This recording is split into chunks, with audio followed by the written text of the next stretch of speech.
I don't know how much you know about Caffe Cino. It was a Greenwich Village coffee house that did plays. It lasted from 1958 to 1968, and it changed world's theater's style and content forever. I'm going to have to tell you something about myself first, because I was fairly typical of the people who wandered into the Chino. I'm from Texas and New Mexico. I came from an area where there was no respect whatsoever for intelligence or talent, and no toleration for gayness. In fact, if anyone had one of those qualities, intelligent, talent, or gayness, they were suspected of having the other two. I was a reading child. Virtually every family photo album shows me either reading or minding my sister's children, because there was no use for a single man or gay man except to mind children. The only theater was school theater. I was in the junior high school operetta. You can tell what someone of my generation was like in high school by which role they were cast in this high school production of Our Town. I was cast as Simon Stimson, the drunken artistic outcast. I became a Southwestern art fairy. It was a difficult situation. This is a publicity photo for the college musical show. While I was posing for this with this girl, a male quartet was also waiting to pose. One of them said, "Look, there's last year's homecoming queen." Another said, "Yeah, and there's next year's." That was what it was like. This is me in college. I choreographed shows, but it meant nothing to people. There was no respect. I went into the service. I was thrown out of the Air Force because they found a love poem for me in the wallet of another airman. I begged to stay in, saying I didn't mind people knowing I was gay, and they said, "You just can't." I decided I was so different from everybody else, there must be something wrong with me. So I had myself committed to the New Mexico State Mental Hospital. They kept me for the obligatory 2 weeks, and then called me to the office and said, "There's nothing wrong with you, just move to a big town." I first went to a small town, Kennebunkport, Maine, where I did summer stock. And I learned that I could do anything. I acted, sang, danced, built sets, swept floors, sold tickets, slept with everyone. On my way back to New Mexico, I stopped off in Manhattan to see a friend from college who lived there. He wasn't home, so I asked his landlady how to get to Greenwich Village, where the artists are. Once I hit Greenwich Village, I saw a boy with long hair. This is 1961, you understand. He had long hair, he was carrying a tray of jewelry around his neck, and he was obviously wearing no underwear. I could not know that he was John P. Dodd, and that the stage lightings he was doing at the Caffe Cino were going to influence Broadway, rock and roll lighting, stadium lighting, every manner of theatrical lighting that you see now came from this charming fellow. I followed him into a little storefront coffee house, much more obscure than this. This is later when it got okay for them to have lights and posters. It was called the Caffe Cino. The interior was soft and quiet and smelled of coffee and dirt and Italian soda syrups. It had tinsel stars and icicles hanging from the ceiling and little tiny ice cream lights. The people were dressed what seemed very bizarre to me. I soon met the man who ran it. His name was Joe Cino. He was a Sicilian from Buffalo, and he wanted to be a dancer. His family threw him out. Here's Joe at 10 and at 18, and on Fire Island, where he was known as Ginger. This was taken by his best friend on the day they met on Fire Island, Charles Louvier. Here's Joe. He acted in plays for a while. He danced with some obscure troupes, but he had a weight problem. He was very short. And soon he gave up dancing and rather morosely opened a coffee house on a 1 block long side street named Cornelia Street, where he thought he would just while away his life and his friends would read poetry and play folk music. However, his friend Charles Louvier, who took the photo of Joe on the beach, Joe took this one, we assume. And Joe's lover, Johnny Torrey, thought they should do more than just coffee houses, just poetry and guitar music. Johnny, like John P. Dodd, was an electrical genius. He rigged lines to the subway tracks so that Cino could have free electricity. And also rigged the payphone so we could make outgoing calls on it. Without that, there would have been no Caffe Cino. So they did poetry readings, and this boy, who was Charles Louvier's lover, Bill Mitchell, suggested to Joe, why don't you do plays? Nobody does plays. Billy starred in Aria da Capo by Edna Millay, directed by a very important Cino person, Glenn DuBose, who directed many of the early plays. Here you see him cavorting in South Pacific in stock. The first play for which we have a picture, dated December 58, the month that Cino opened, is Dorothy Parker's short story, Here We Are. And we assume that was the first play. A man named Conrad Ward took many of the photos you'll see for free. Kenny Burgess was a dishwasher and an artist. The Cino and all of off-Broadway were illegal. So Kenny designed posters which looked like abstract paintings. The police passed it by thinking it was an art gallery, but those in the know could twist their heads around and read the posters. This is from my play, The Warhol Machine. I naturally stayed. I never went back to New Mexico. I hung around and did what I call temple slaving. I did anything anybody needed. Joe vaguely noticed me after a while, bought me this outfit, and made me doorman at the Cino. Most of the plays they did were adaptations or pirated existing plays or classics. They did do a few original plays. This is the first. No one knows anything about it. A man named Story Talbot wrote several original plays, including one which actually moved to off-Broadway. Sorry. A man named John Ware did his first plays at the Cino. Here he is holding his old torn poster. As you may know, John eventually wrote many Broadway hits, including 6 Degrees of Separation. A boy named Sam Shepard came in and did a play. Sam was very popular. You may know Sam became a movie star, as you probably know, and had a big hit with a play called Fool for Love. A man named Larry Lunan organized what he called freakouts. Here's a photo of he would get between shows of the actual plays. He would get the audience out. He and a man named McDonough from Saturday Night Live and the National Lampoon would organize these freakouts. Once Larry and the dancer Yvonne Rainer did an improvised play called Incidents, which was sort of notorious because they moved the tables around during it. The seats around. But most of the plays were either classics or European new plays like Ionesco and Genet. It was all very casual. Here's Joe himself acting in a play. And he would direct or write one, It was, nobody thought they were opening a theater. It was still just a coffee house. It was largely a showcase for young actors like Fred Willard or Al Pacino. His plays there. Handsome actors were always welcome. This was Steve Davis, probably the handsomest. Louis Waldron with the poet Taylor Mead, who read there. You may know Louis from his Warhol movies. Here, I don't know what Viva is doing to him in Blue Movie. And just because he was the handsomest actor who ever walked into the place, I brought a picture of Dean Selmeyer.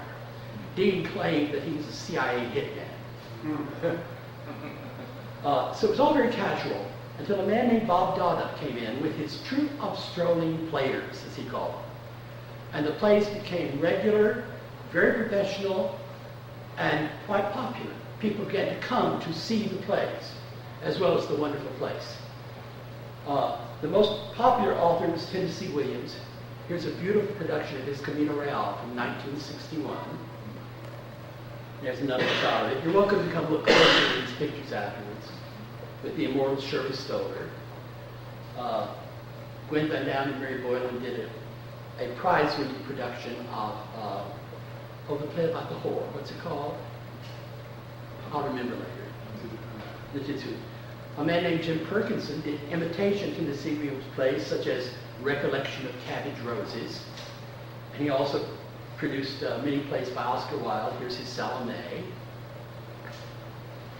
Now, they did no gay plays. And do you know the reason for that? There were no gay plays, Gillen. The gay characters that did appear in plays were either silly, giddy hairdressers or hat designers, or else they were sinister villains who menaced the sex life of heterosexuals. Move on in if you like, to where you can see the pictures better. Tennessee Williams, as you may not recall, even Tennessee was a very old man before he wrote a play about gay people.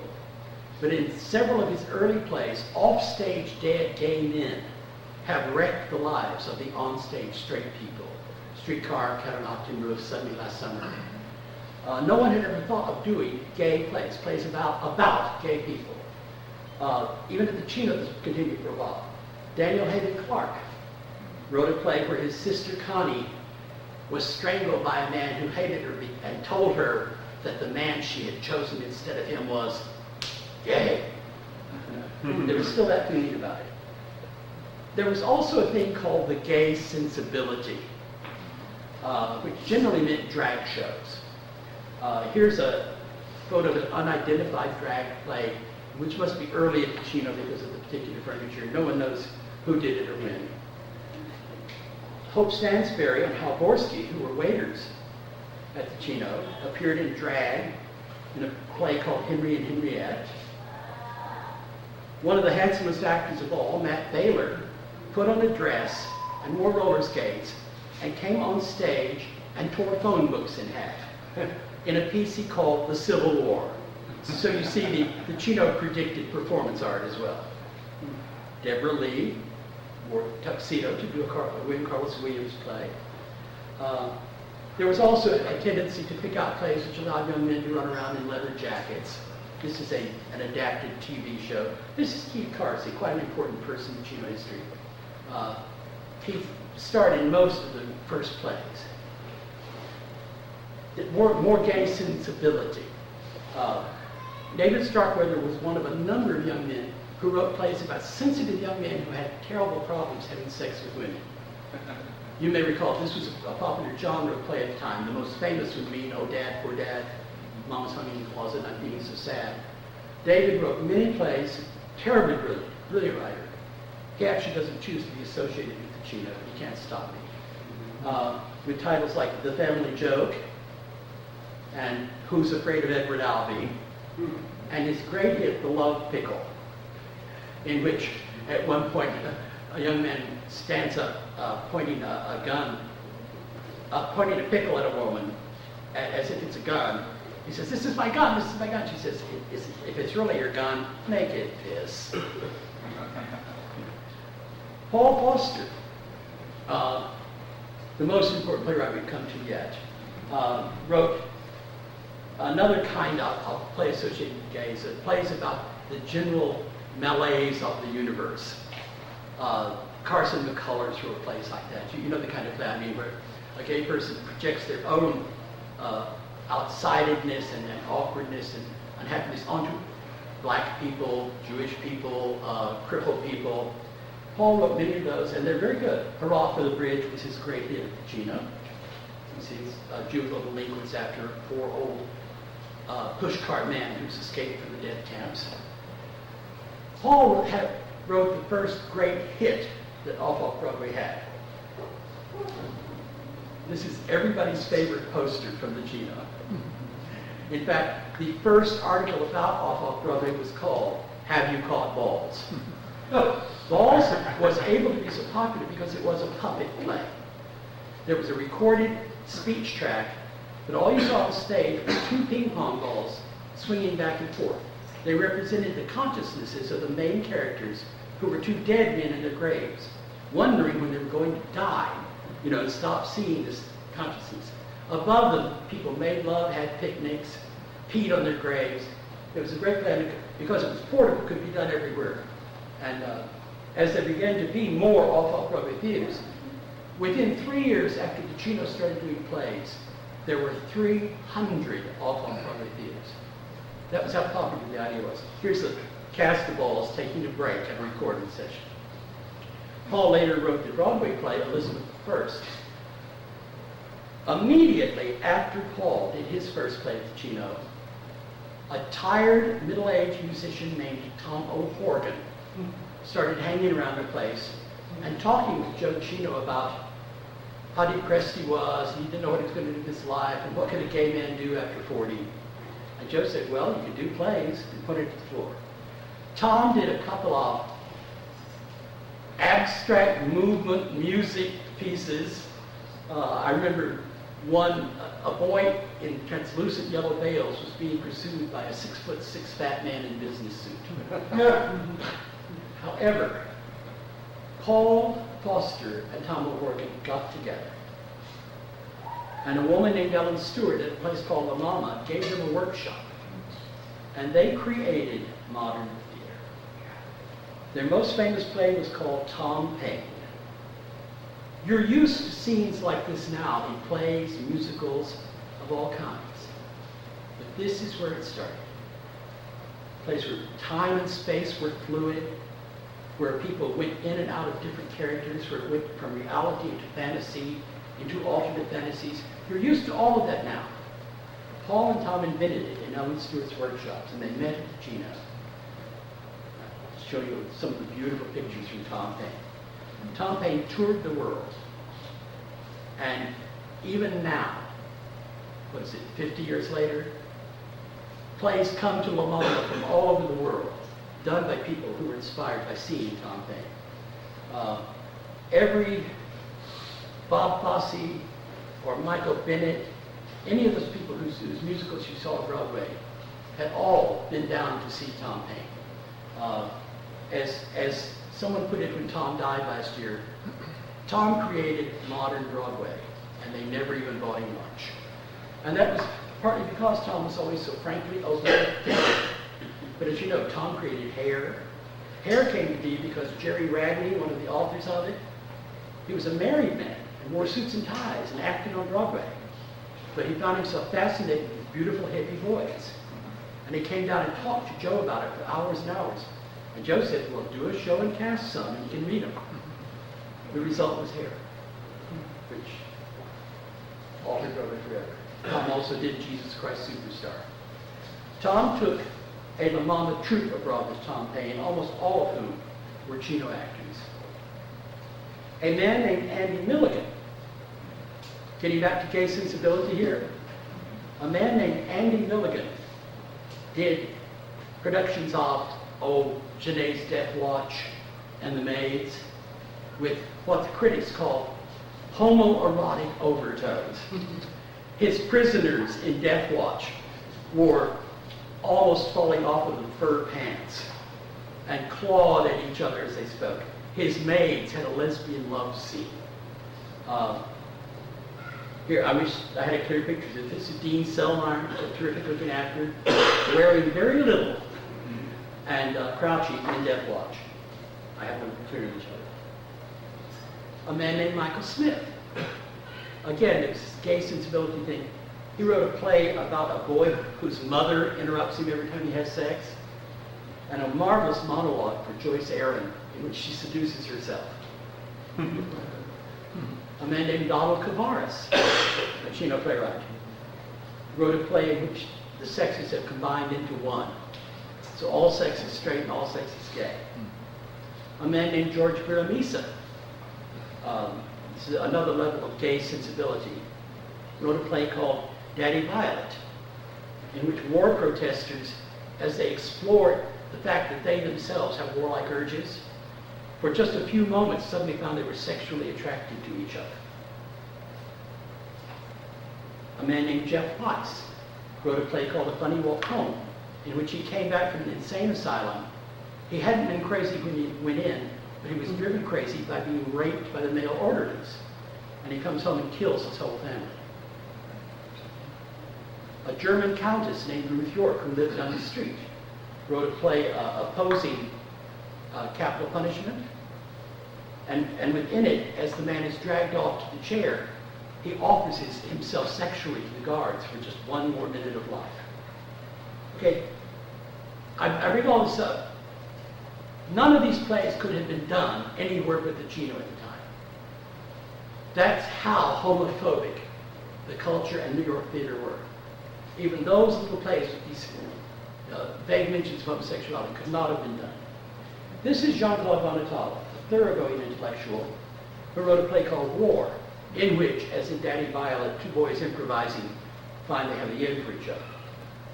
Jean-Claude deserves more space. He went off with his lover, Joe Chaikin, the director, and sort of in imitation of the Thomas Horgan-Paul Foster partnership, they began a group called the Open Theater. Here is their one frame from their frame-by-frame live recreation of the Kennedy assassination. Amazing people, again inspired by the Cino. Here's their famous office play, which inspired a million review scads. And here's Motel, in which actors dressed as huge dolls defile and scroll obscenities on the walls off and destroy a motel room while the soundtrack shouts obscenities. Jean-Claude didn't write a gay play for a very long time.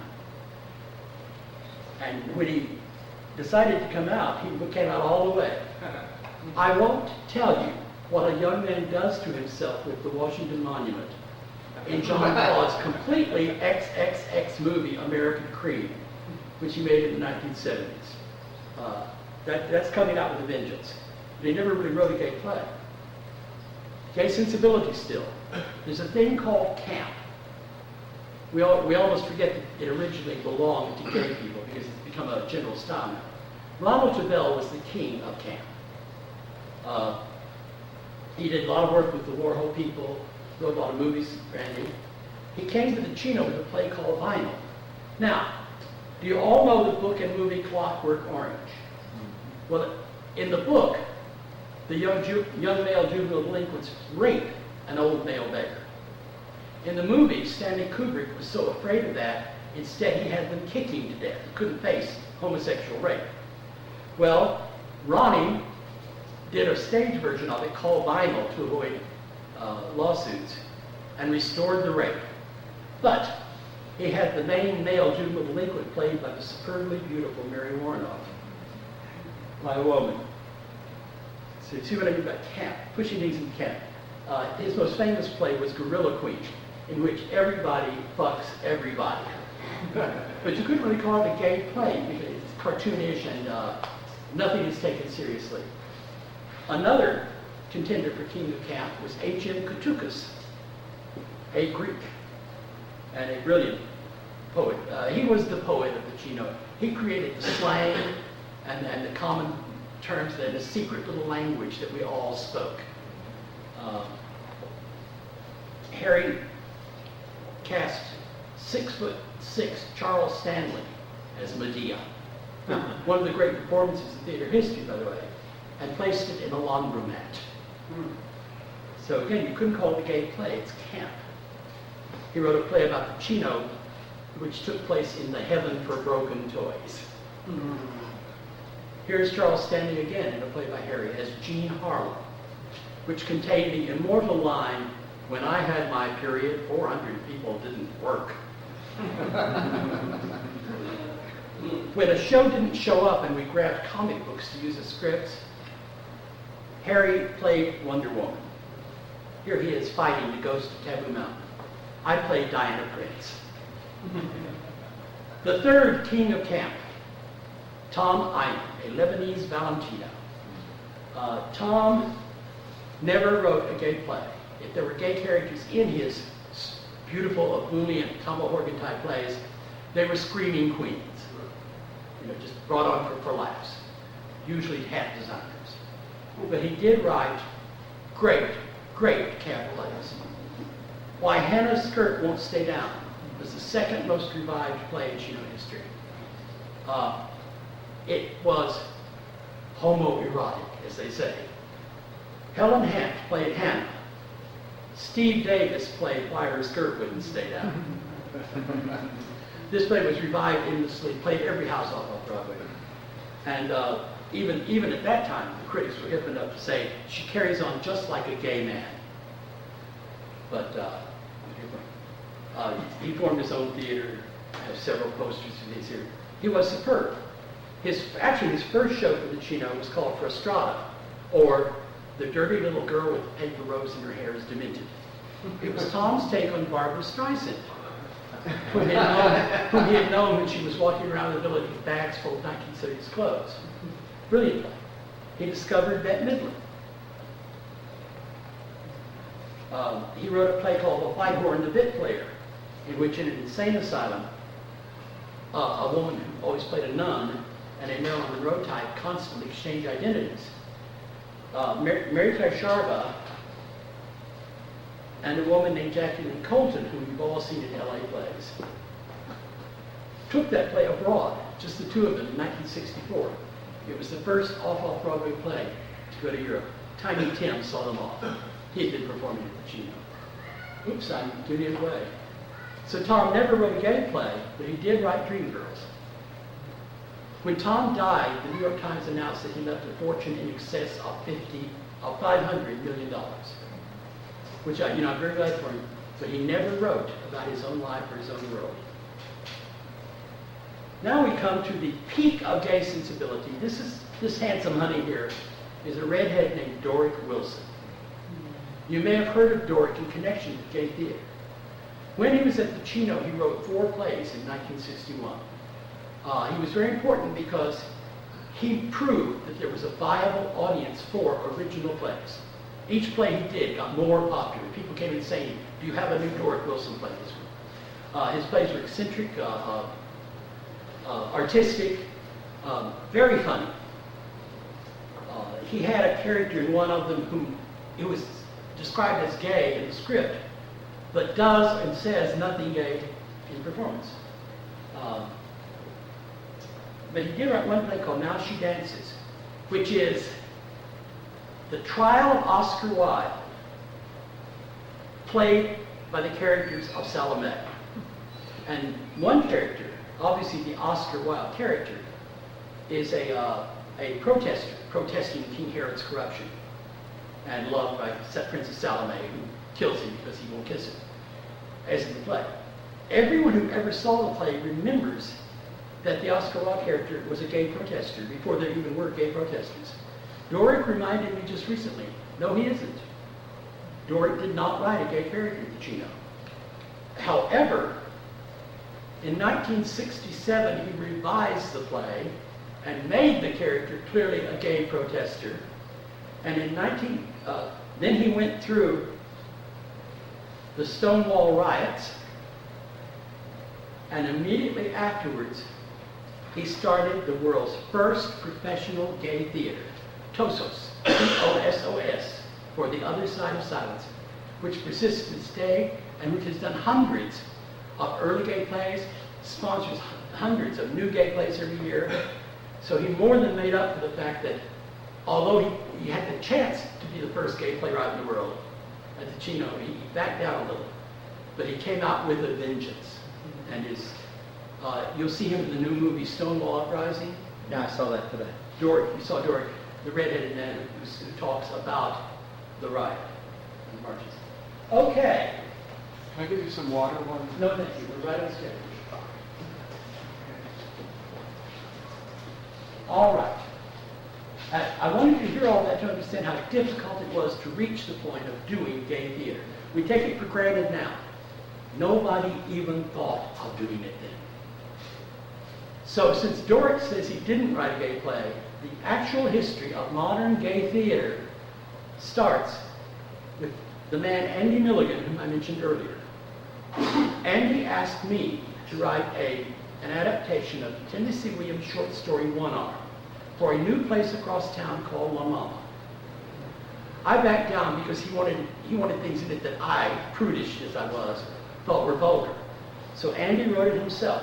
It was done at the Cino, and it was the first play done at the famous La Mama, and stands as the first gay play. You know it, it's about the minister who tries to seduce the condemned prisoner. This is Ellen Stewart, a magnificent figure One could do 6 weeks of lectures about her.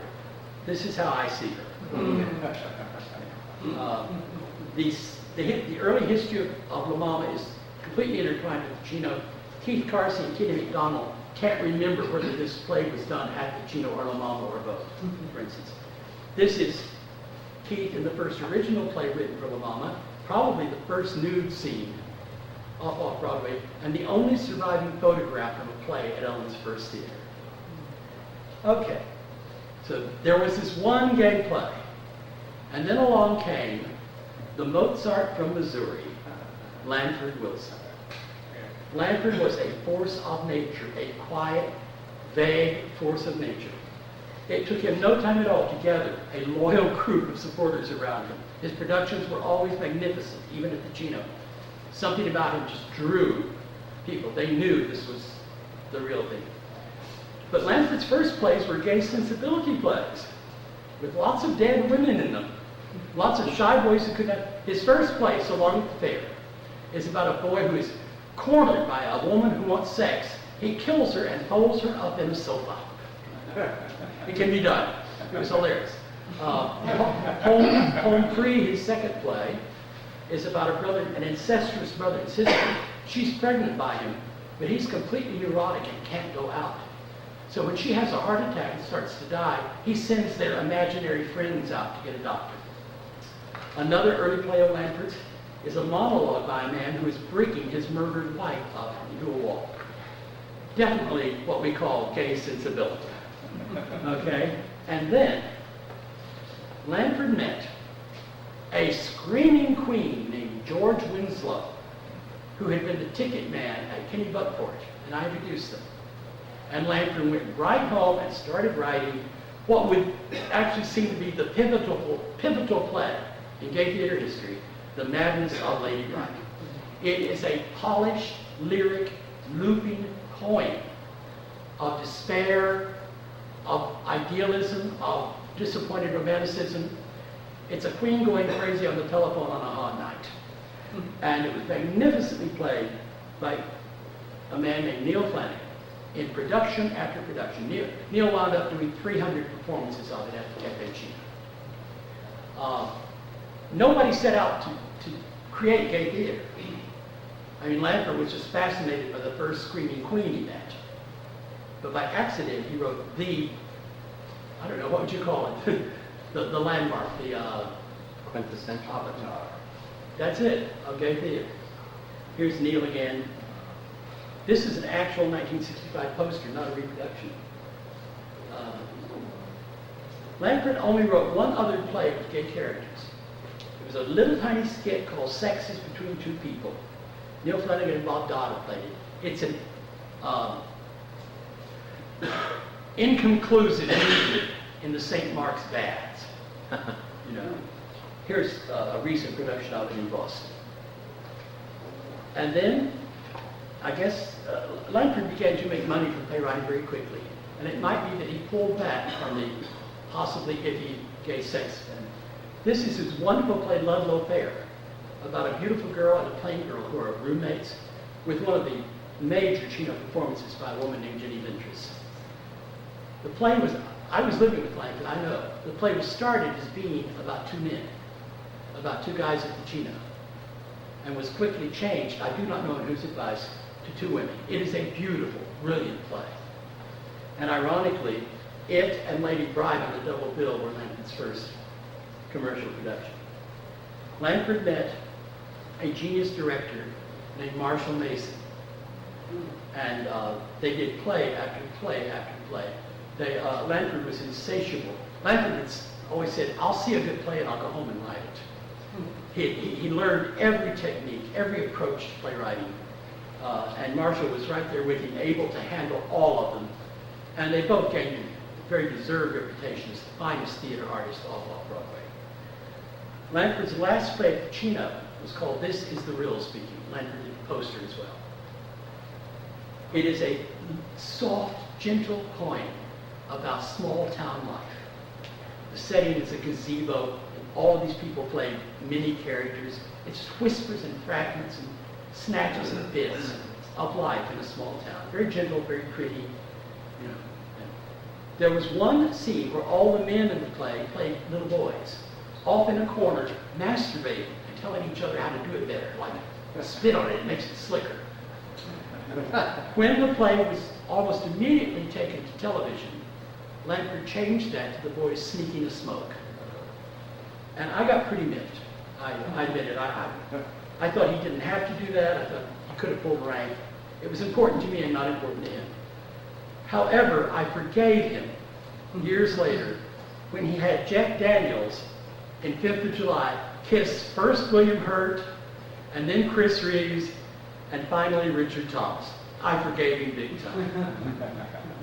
I'm sure you all know Lamford won the Pulitzer Prize for Kelly's Folly and has won virtually every prize a playwright can win in America. The next gay playwright is an Art Ferry from the Southwest.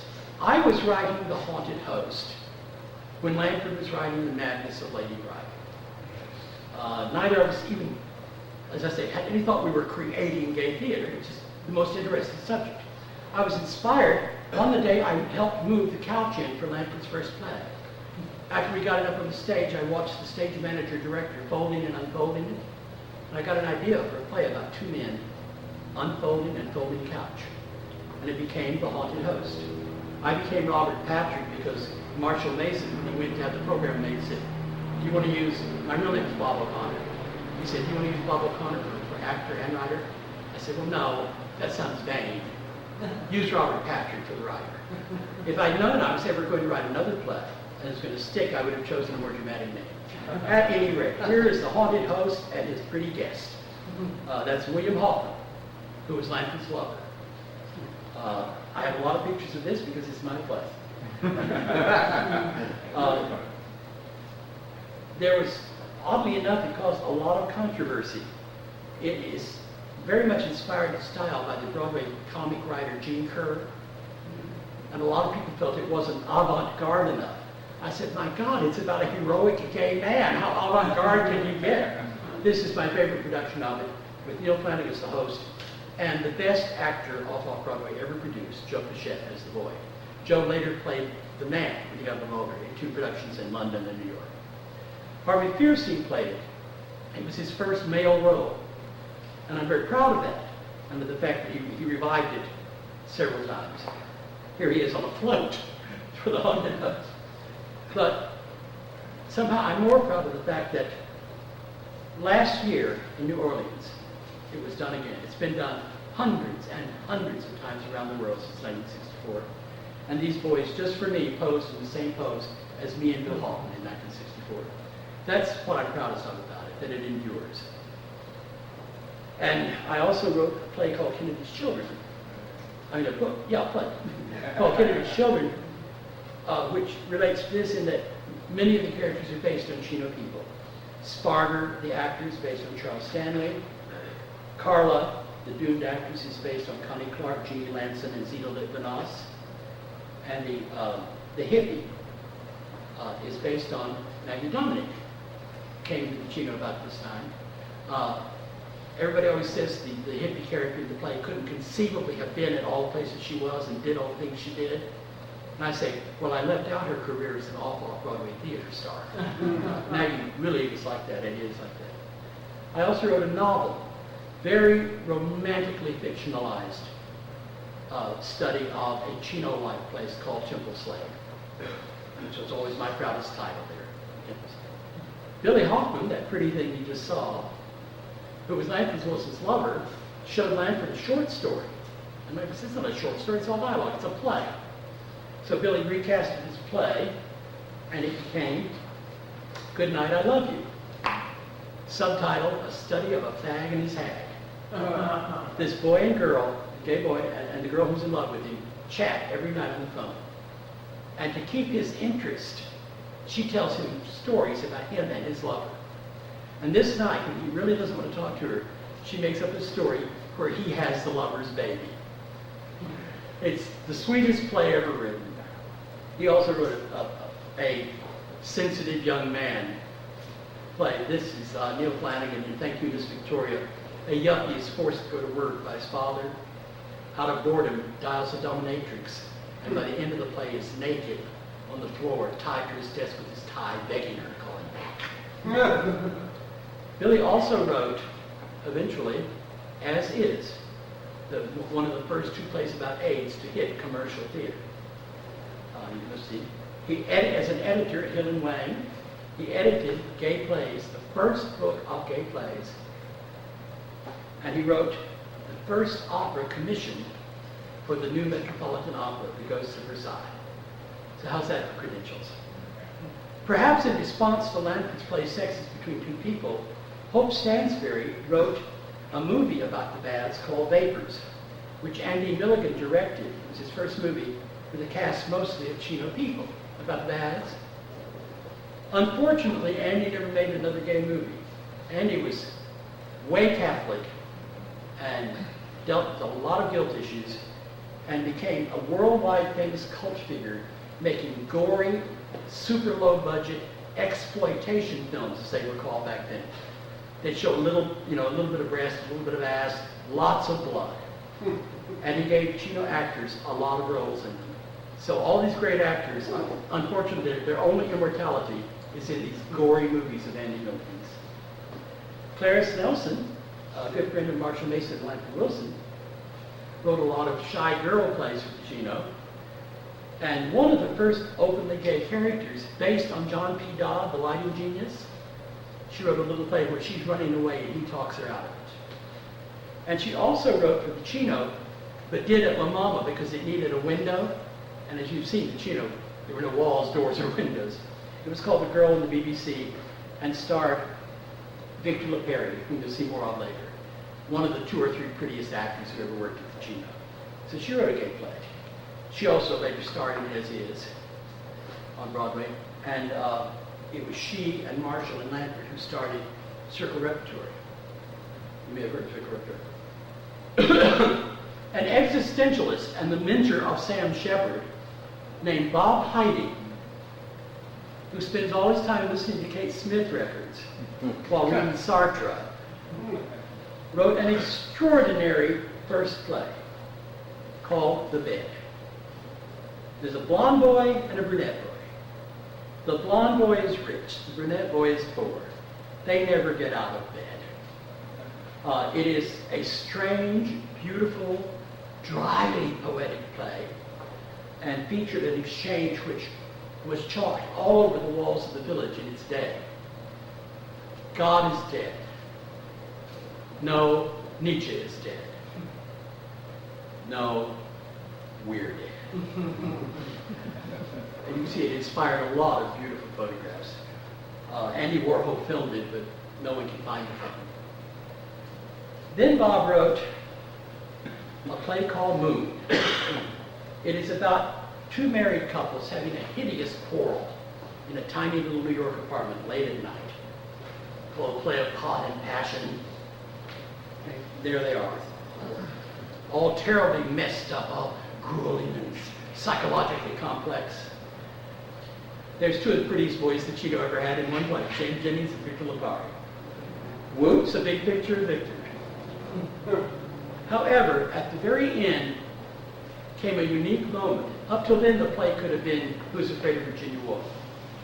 But at the end, a new upstairs neighbor comes down to offer them some freshly baked bread.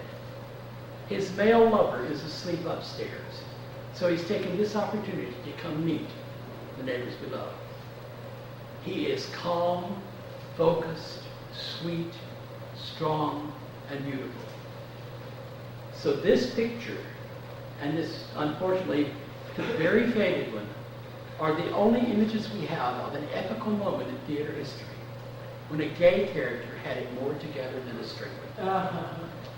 This moment is not well appreciated because no one else has ever done the play I know of. It's been published for years, and as far as I know, it completely escapes people. A pretty thing called Peter Hartman and a brilliant thing called Charles Stanley did a love poem play. Charles spoke love poems while Peter postured prettily around him, called This is the Heart of Vale.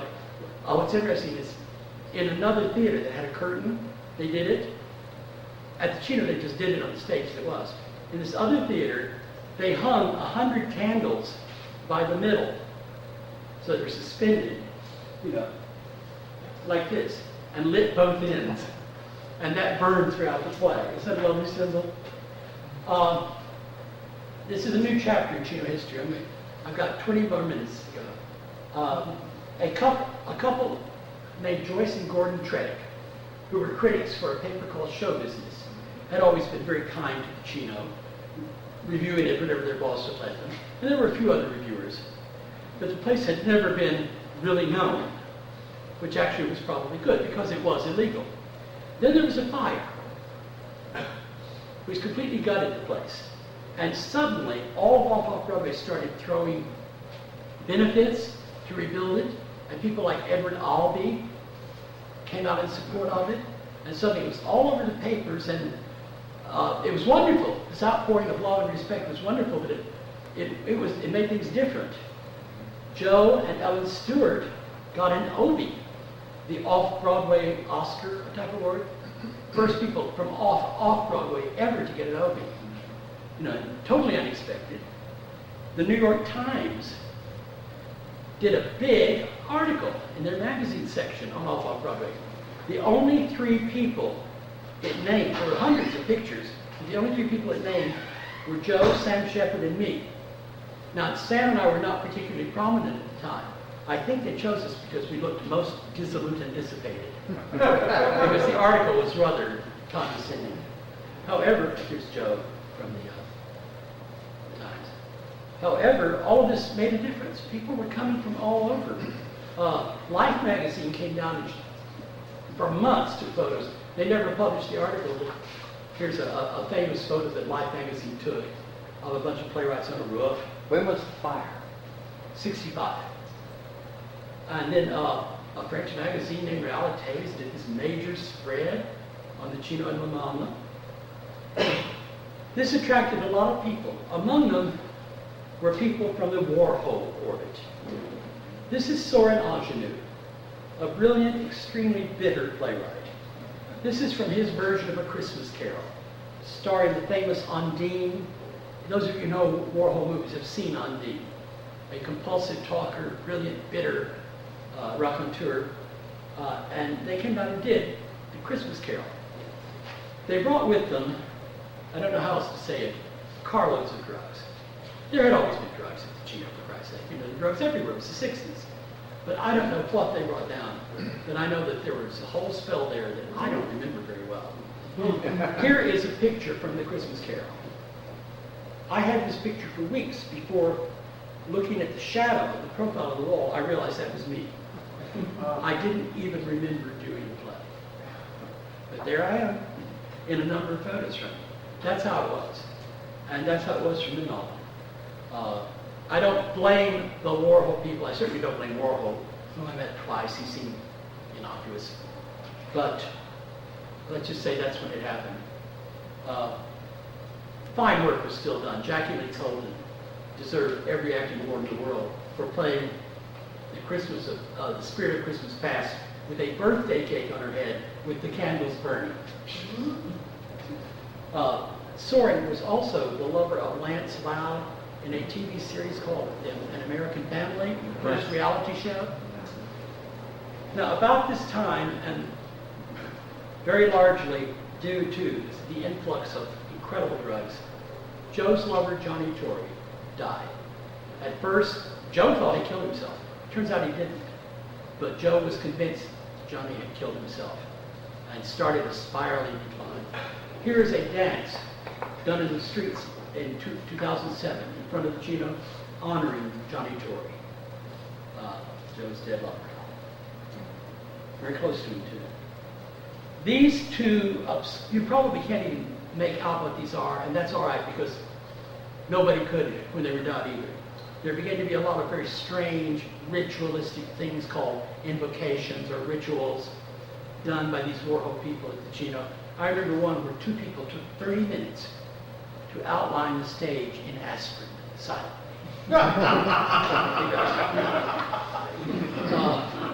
And although the place was still wonderful, it was more famous than ever. And great shows came in. This is George Hameson. For 3 years, George had been trying to peddle a musical called Dames at Sea. Well, Bob Dada, whom I mentioned earlier, read it and said, I know how to fix this. Completely rewrote it so that it could be done by 5 people, and brought it to the Cino and staged what is undoubtedly the most perfect production ever done at the Cino. Joe Cino ran it for 6 weeks. Unheard of. It was just too beautiful and inspiring and positive and created such great feeling, he just couldn't bring himself to close it. Here's the famous breadline scene. And of course, among its many other treasures, there was the beautiful Bernadette Peters at 15. So the show came in, it was a huge hit. And he moved on. When it was published, there was no mention of the Cino in it. And I'm going to tell you a true story. I and Steve Davis, that big, tall, beautiful actor from Hyannis Girls, went over to George James's house to ask him, why don't you mention the Cino in the book?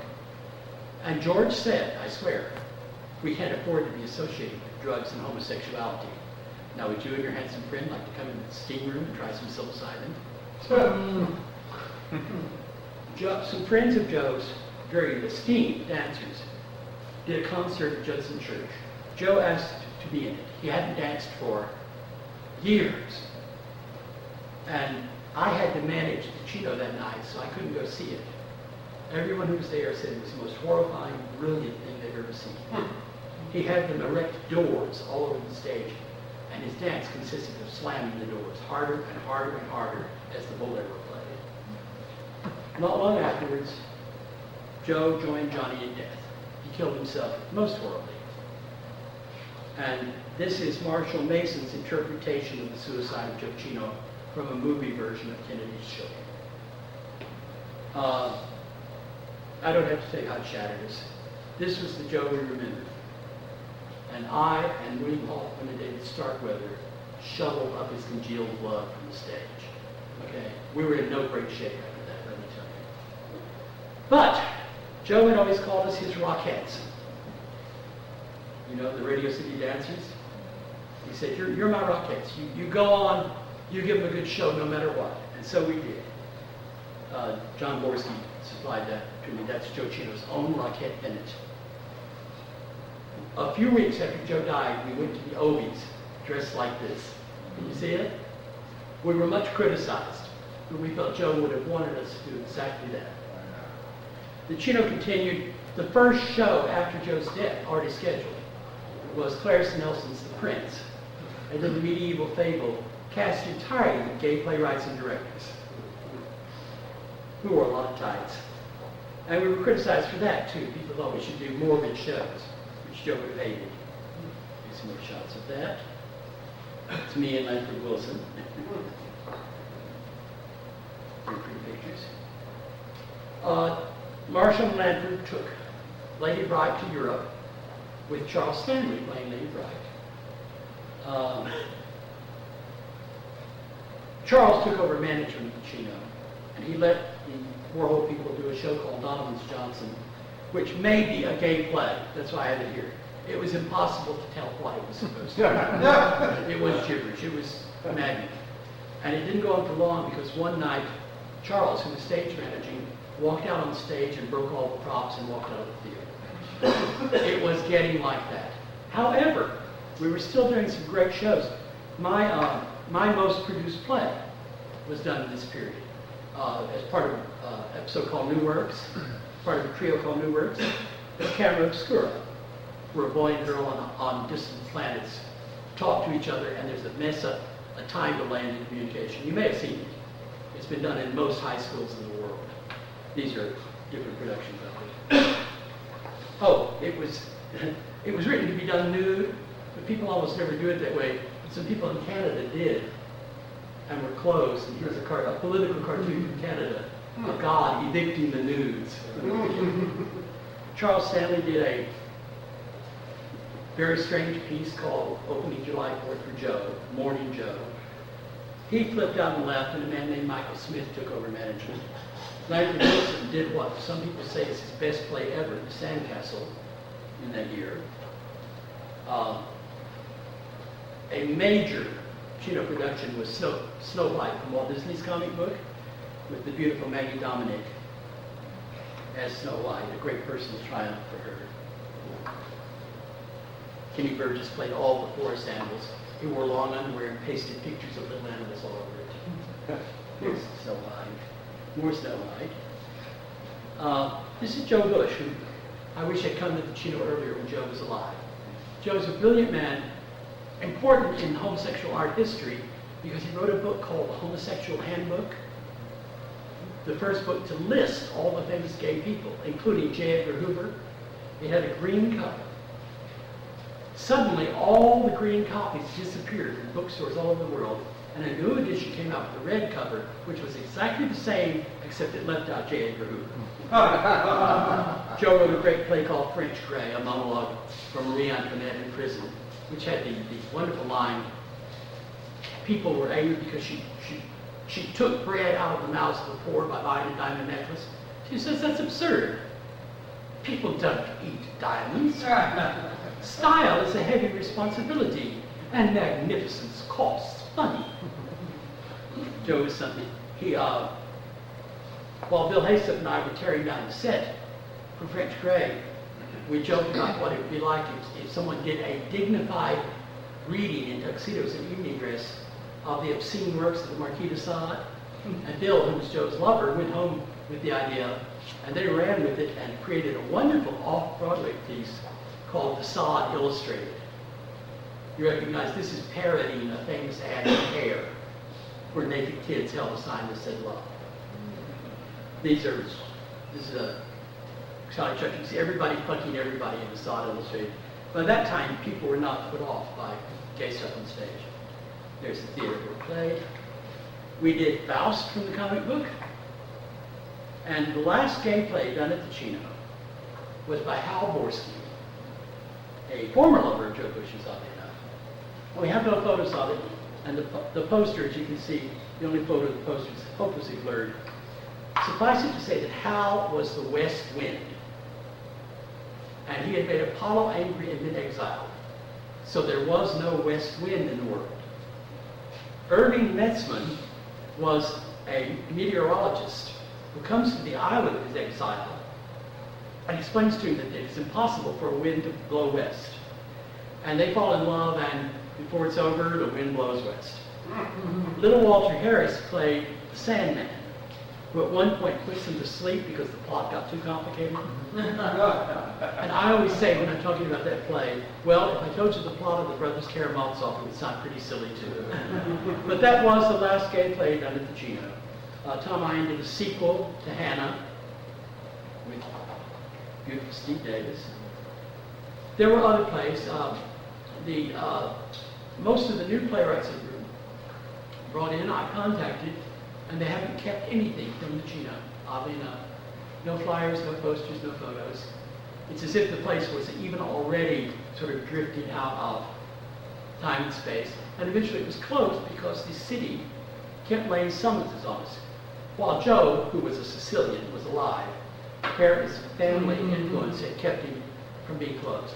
When he died, they started laying summonses on us, like $750 a day. Mike Smith went to court to fight it, but it was impossible to close. Nobody's fault. Nobody, but by this time there were 600 off-Broadway theaters, many of them better equipped with money and grants, easier places to work, and they were all, as far as we were concerned, they were all the Caffe Cino. It didn't bother us that the building where it started closed. The last play done at the Cino was by the poetess Diana Prima, and appropriately enough, it was about the suicide of a Cino regular named Freddie Urco. And that ended the Cino's producing history. Joe was much loved by the people who knew him, but the papers and especially the critics had never wanted to recognize his place in modern theater. They would review shows that wouldn't exist without Joe, never mentioning him. The Circle Rep is not the only great theater company started by people who learned their craft at the Cino. And you've gotten some hint of the great shows and great writers, great directors that came from it.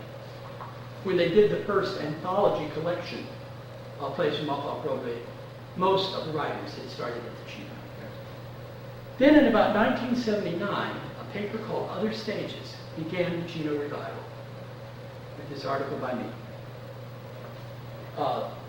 The Lincoln Center did a great show in 1985, fully recognizing the Cino.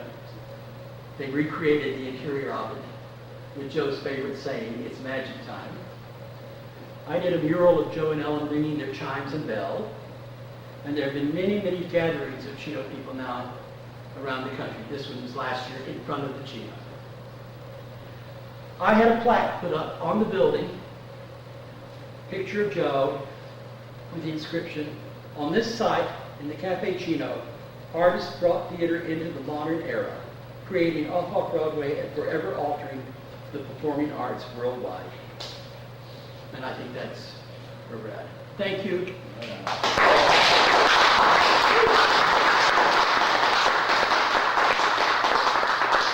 1 hour exactly.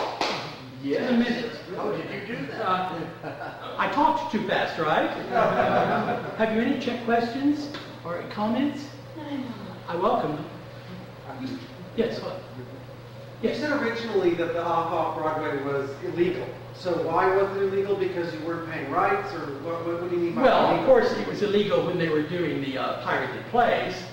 Only twice was the Cino called on them. Once by Harold Pinter and once by Robert Anderson when they did Scene from Tea and Sympathy. So, but For is that some what- reason, nobody stopped them. But it was illegal because you had to have a license for performances. And they didn't give coffee houses licenses for performances. So even the places over on Bleecker Street that were doing the famous Beat Generation Poetry readings and Bobby Dylan book singing were illegal and could be closed at any time, and often were. But the Cino was never closed until the ending. This is kind of telling tales out of school, but more than once a cop would wander in and Joe would take him to the back room, and the cop would come out zipping his pants and putting $10 in his pocket. But that wouldn't have been enough. We assumed there was some family protection, capital F family protection, because the minute Joe died, we were swamped with summonses. And Mayor Koch wanted to close all those places and closed a lot of them. Yes. There was also the padlock bill in New York. For 40 years, gay material was banned from the stage, from the late 20s all the way until the Well, 60s. we never had any police trouble because of the gay material, because we were so obscure. I had a question. I know Mae West was locked up in 1920, but no, we never had any. I think again, we were just so obscure, and then there was this vague all-out protection. So since they didn't close the Cino for doing it, they couldn't close La Mama, and they couldn't close Genesis and Judson, and the subject matter ban disappeared. I have a bunch of questions. Please. Well, the first one is, I was wondering, you said that play about the arm, the one arm, or what Yeah. was it? You called that a gay play, and I wasn't quite sure why you The considered it a gay minister play. tries to seduce the prisoner in jail. Oh, okay. Has been a male hustler. He's killed a John. And actually, I think I told it wrong. Now that I think about it, when the minister comes in to absolve the boy, it's the boy who tries to seduce the minister, isn't it? I don't know the Yeah. play. So I that was just wondering how that would... it was the first openly gay scene Oh, okay. ever in a play. So it was different from, say, the Children's Hour because the characters knew that they were gay? Right.